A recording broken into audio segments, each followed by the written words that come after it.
Parents, my name is Kristen Kurganon, and I thought I would make a quick video and let you know about U.S. history class and what your kids are expecting for the class with me this semester. So I am going to, before I go on my computer and show you some things from the screen level, I thought I'd use like the full webcam so you can see what my classroom looks like. Your students are going to be coming here in another week, and this is what it looks like. So I'm just going to move the camera around here. It'll actually, here we come. Here we go. All right. Hopefully I'm still on this, and you can see that we're spaced out and ready for our social distancing, and I am really excited to finally get to teach with kids. I don't know if you saw Teddy Roosevelt behind me, but I have these cardboard cutouts that I use to help me teach because it gets lonely talking to an empty void. So I'm really excited to have your juniors, and this is one of the 3 different classes I teach here at Monarch. I teach world geography, so some of these kids I've had as freshmen. I teach AP human geography, which is like that geography class, but at the college level, and then I teach U.S. history. And of those 3, I really love teaching U.S. history, and I'm really excited about having your juniors for a whole semester. So I'm going to move the camera back a little bit so that I can do present mode. And what I'd like to do is show you about my syllabus and the course sequence and just generally what to expect for my class. So let me see. Yes, okay. Good. Just want to make sure that, that my screen's okay. So I was going to share first about myself. So I've been at Monarch now, I think 8 years, and I really love it here. This was always my dream job, but in Boulder Valley, I'm like close to 30 years teaching. Most of my career was next door at the K-8.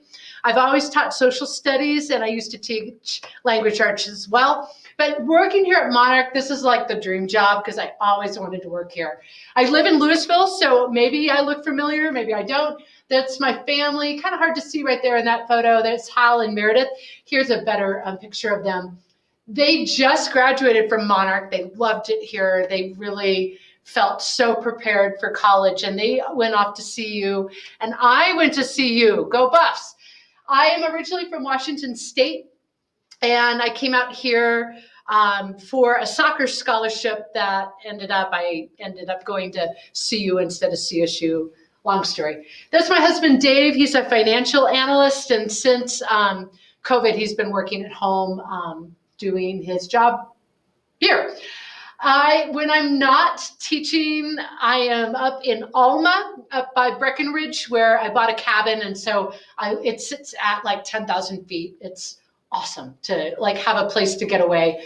But I was going to show you like where I'm from. So Wenatchee, Washington is where I grew up, and it's known for apples and apple orchards. And then another interesting thing about me is before I came to CU, I spent a year as a exchange student in Finland, and I bring those experiences a lot into my world geography class. So I'm teaching U.S. history with your kiddos, so I thought I would show you the syllabus, which is access. And actually, I should probably just show you like what the class looks like. When they come to class, it looks like this. They hit a Google Meet, and then I'm sure you've seen them there. We're all like on the screen together. But notice that I've got like a folder a week. This class is a little bit condensed because of the constraints with online learning. Usually when I teach this class, I assign readings out of our Americans textbook that go along with my lectures and with the activities that we do in class. That has become harder to do with the expectation that kids really don't have homework in the afternoons. So what my colleagues and I are doing is we're trying to present that textbook through lectures. And so your kid is getting a lecture every day on topics in U.S. history, and they're expected to take notes on those lectures, and then at the end of the week, they upload the notes. So in a way, we're running this as somewhat of a college level class because this is the last social studies class your kids have before they go to college. So note taking is a great skill for them to be working on. Also regarding my syllabus, I thought I would show you what topics we cover. So in the first quarter, we are right now in the Gilded Age. We're talking about unfettered capitalism, just woo, and everybody's making millions of dollars. So we are doing the Gilded Age. Then we're going to go into American imperialism and World War I. Then we do the Progressive Era and the 1920s. Then we do the Great Depression and New Deal, and we will end right before spring break with World War II. Then come back after spring break, and if your student is still in my U.S. history section, we're going to do the Cold War, civil rights, Vietnam, Nixon, the Nixon years. Then we do the 80s, Reagan years, and then we actually end talking about the War on Terror. I'm crossing fingers that we are fully in person in that latter quarter, and if we are, there is a movie permission guide that I would encourage you to look at from my syllabus, just to see if any of these titles are restricted at home. I just want to respect your family's wishes. I don't show all of the movies in entirety, but I do show clips. And so some of those films are rated R for violence, for content. So look carefully through the list. If there's anything that you would rather your child not watch with me, I will have an accommodated assignment for that. Regarding my syllabus, you'll see that Wednesdays are funky, and I'm going to start this tomorrow with your students. Wednesdays, I am including a graded discussion time. I really want us to try and stay connected as best we can. And so it seems appropriate, especially with the way current events are, that we learn to share ideas in civil conversation. And so the general flow of my class, Mondays are asynchronous. Kids will watch a recorded lecture on their own and take notes on their own whenever they want that day. Tuesdays, all me. I lecture that whole day. Wednesdays, it's all of us having a graded discussion. Your student is either in group A or group B. If they are group A, they're going to come to me at 10. This week, we're talking about economic systems. What do you like? What do you not like? What's the positives and negatives of capitalism and socialism and communism? Then we're all together as a class for 40 minutes, and then group B is going to hang for the last 20 minutes to have that graded discussion. If your student is shy and not comfortable talking in front of others, they can recoup the points with a written reflection. On Thursdays, I don't know if your other siblings have had me as a teacher, but I'm known for having creative projects. And this, again, it's challenging to try and do creative projects in this online setting, but I'm going to try. I have some of my assignments that I've tried to format for this setting. And so Thursdays are where we're going to have a chance to be creative and allow for participatory thinking in U.S. history, because it's really what I want for kids, is to learn about what's happened in history, internalize it, and then use that knowledge to make choices, and hopefully good choices in the future for our country. And then lastly, Fridays.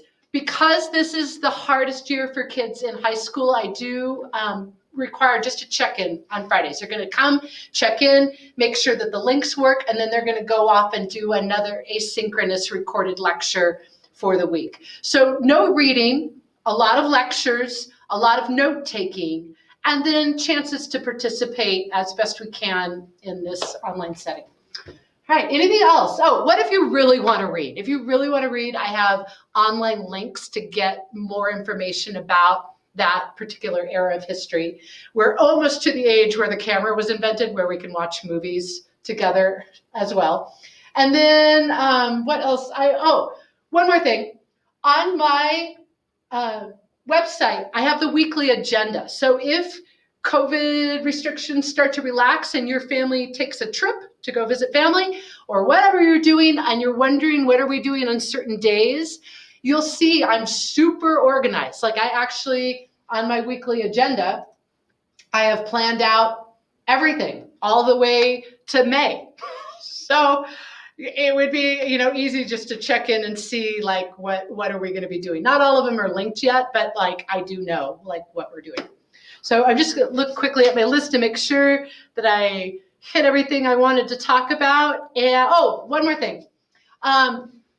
I take late work because I want kids to do their best in this format. And this is a really hard format to have kids be successful. It's so hard to stay attentive online. It's so hard to remember like where to click. So I do allow for student late work.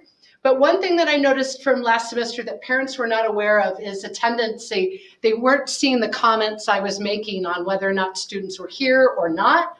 So you will see in their grade an attendance column and whether or not students checked in for attendance on that day. And I'll just try and have that as part of the written record so that everybody knows whether or not we're here and engaged.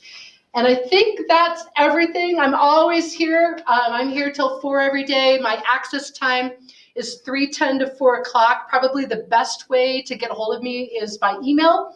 And I'm usually pretty quick and responsive to that. I've told students that if ever they find an error in the grade or they are sick or they're wondering like my instructions weren't really good or clear, please just email. And I'm just trying to, again, be as responsive as I can to help kids be successful and that they have a great junior year. So I think that's everything I needed to share.